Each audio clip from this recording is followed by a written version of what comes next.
میرے دین نے مجھے یہ کرنے کا حکم دیا ہے، یہ میں نے اپنی نفس کی خواہش سے نہیں بلکہ اپنے دین کے فرمان پر کیا۔ حارث نے کہا کہ اس صورت میں چونکہ یہ تمہارے دین کا دستور ہے، پھر تمہارا دین ہی سچا دین ہے، اور اگر تم اپنے غصے اور جذبات پر نہیں چلتے بلکہ تم اسی طرح پیش آتے ہو جیسے تمہارا دین طلب کرتا ہے، پھر تمہاری مخالفت کی کوئی وجہ نہیں۔ ارطغرل نے کہا کہ تم وہ آدمی ہو جس کی پیروی کی جائے، براہ مہربانی مجھے بتائیں آپ کے دین میں آنے کے لیے مجھے کیا کرنا ہوگا۔ ارطغرل حیرانی کے عالم میں حارث کو مخاطب کرتا ہے، کیا واقعی حارث ایسے فیصلے لمحوں میں نہیں کیے جاتے؟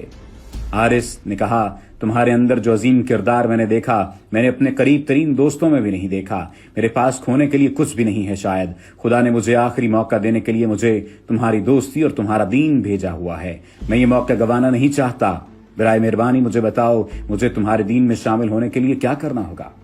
ارطغرل نے کہا، اپنے گھٹنوں پر آ جاؤ۔ حارث اور ارطغرل اس کے قریب گھٹنوں کے بل بیٹھے، اس سے مخاطب ہو کر کہتا ہے، تو پھر جو میں کہوں وہ دہراؤ، اشہد اللہ الہ الا اللہ واشہد ان محمدًا عبدہ ورسولہ۔ تیسرا سیزن تب شروع ہوتا ہے جب ارطغرل اور اس کا قبیلہ اپنے مقام پر پہنچ کر 2-3 سال گزار چکا ہوتا ہے۔ وہ سخت تنگی اور اسرت کا شکار ہوتا ہے، مگر ارطغرل اور اس کے جانباز آہستہ آہستہ ہانلی بازار پر قبضہ کر لیتے ہیں۔ یوں ان کی معاشی حالت تو مضبوط ہو جاتی ہے، مگر ایک بار پھر اس کے عیسائی حریفوں اور حلیف قبیلے کی غداری کے مسائل چھڑ جاتے ہیں۔ یہ سیزن بڑی جھڑپوں کا ایک شاہکار ہے۔ پہلے 2 سیزنز میں چند مواقع چھوڑ کر باقی جگہوں پر ارطغرل کے اپنے 3 جانباز ہی ساتھ ہوتے ہیں، لیکن اب جب ارطغرل قبیلے کا سردار بن چکا ہے تو بہت سے نئے قابل جنگجو بھی سامنے آ جاتے ہیں۔ تاہم ارطغرل کی اپنے جانبازوں کے ساتھ مل کر جو لڑائی کا ایک خاص انداز ہوتا تھا کہ ایدر اللہ، الہ اللہ اور حق اللہ کے نعروں میں جب وہ میدان میں کودتے ہیں تو بیمار جسم میں بھی بجلی پیدا ہو جاتی ہے۔ وہ منظر واقعی بے مثال ہوتا ہے۔ ارطغرل کے 3 خصوصی جانباز ہوتے ہیں، ان میں سے ایک کلہاڑی استعمال کرتا ہے، دوسرا دونوں ہاتھوں میں تلوار اور تیسرا ڈھال اور تلوار، جبکہ ارطغرل بائیں ہاتھ سے تلوار اور دائیں ہاتھ میں ساتھ ہی خنجر استعمال کرتا ہے۔ چوتھے سیزن میں ارطغرل کا راجہ حصار پر بھی قبضہ کر لیتا ہے اور صلیبیوں کی بھی گردن مروڑ دیتا ہے اور سوخت کی طرح مراجعت بھی کر جاتا ہے۔ یوں ہی اس سیزن کا اختتام ہوتا ہے۔ ارطغرل کا کردار ایک بہت مضبوط ایمان، اعلیٰ اخلاق اور بہادری کا حامل ایک ایسا نوجوان ہے جس کا دل جہاد کی محبت سے لبریز ہے، شہادت جس کی منزل ہے اور قبیلے کی روایات کا تحفظ جس کا فریضہ ہے۔ ایسا کردار کہ جو بھی دل میں ٹھان لیتا ہے اسے پورا کر کے ہی دم لیتا ہے۔ اس کی بیوی حلیمہ کا کردار بھی ایک بہت مثبت اور مثالی کردار ہے، محبت، حلم اور بربادی کا شاہکار جو ہماری ماؤں بہنوں کو ایک بہترین رستہ دکھا سکتا ہے۔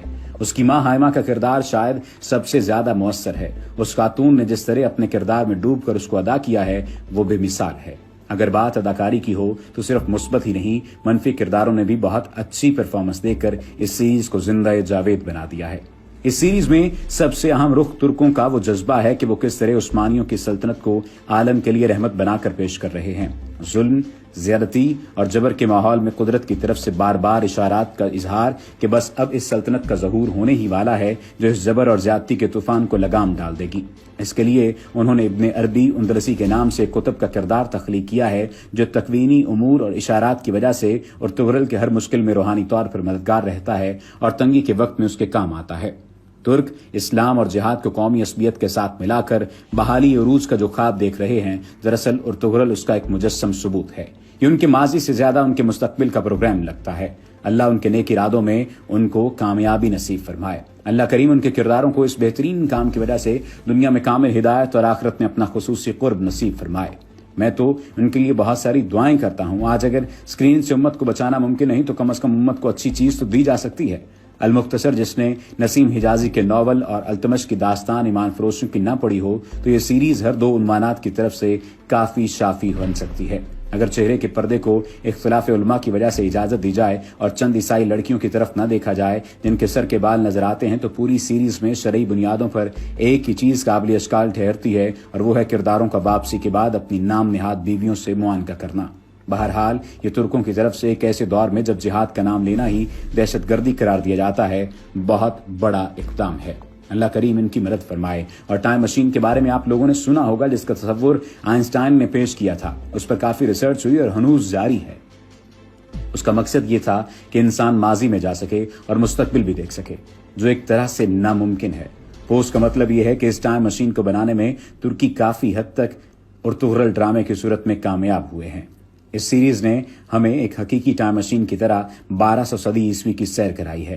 ہم نے دیکھا کہ 800 سال پہلے مسلمان زندگی کیسے گزارتے تھے، ہم نے دیکھا کہ قبائل کس طرح روایات کی قدر کرتے تھے، ہم نے دیکھا کہ اس وقت خیموں کی کتنی عجیب فضا تھی، ہم نے مجاہد دیکھے، ہم نے شہداء دیکھے، ہم نے ارطغرل دیکھا، ترگت، بامسی اور روشان دیکھے جو ہم نے سنا بھی نہیں تھا، اس سے آشنا ہوئے، ہم نے پیار اور وفا دیکھا، ہم نے ہائمہ انا اور سلیمان شاہ کا رول دیکھے، کس طرح انصاف اور بچوں کی پرورش کی، ہم نے اس زمانے کی شادیاں اور دعوتیں دیکھی، ہم نے چنگیز خان کے ظلم دیکھے جو اب تک صرف سنتے آ رہے تھے، ہم نے ہلاکو خان اور برقع خان دیکھے، ہم نے ابن العربی اور سفید داڑھی والے دیکھے، ہم نے مسلمانوں کے جنگی مہارتیں، جال بچھانا اور جال توڑنا دیکھے، اور ہم نے خطوط کے ذریعے پیغامات بھیجنا دیکھا۔ ہم نے وہ زمانہ دیکھ لیا جس زمانے میں موبائل فون اور دیگر نئی ٹیکنالوجی نہیں تھی۔